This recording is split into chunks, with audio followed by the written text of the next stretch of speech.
July August বিপ্লবে আহতদের নিয়ে ফেসবুকে একটি পোস্ট দিয়েছেন গণ অভ্যুত্থানের নেপথ্য নায়ক, অ্যাক্টিভিস্ট ও লেখক পিনাকি ভট্টাচার্য। পিনাকি লিখেছেন, আমি যদি স্বাস্থ্য উপদেষ্টা হতাম তাহলে জুলাই আগস্ট বিপ্লবে আহতদের জন্য ওয়ান স্টপ সার্ভিস চালু করতাম। ঢাকা শহরে কোনো একটা কম ব্যবহৃত হাসপাতাল, আমার জানা মতে সোহরাওয়ার্দী সবচেয়ে আন্ডার ইউটিলাইজড হাসপাতাল ছিল। ওইখানে আহতরা রেজিস্ট্রেশন করে চিকিৎসা নিতে পারত।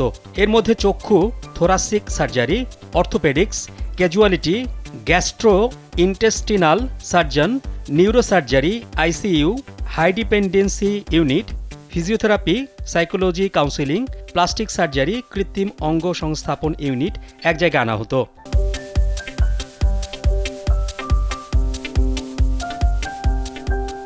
হাসপাতাল ক্যাটারিংয়ের দায়িত্ব দেয়া হতো স্টার রেস্টুরেন্টকে এবং হাউসকিপিংয়ের দায়িত্ব পূর্বানী হোটেলকে।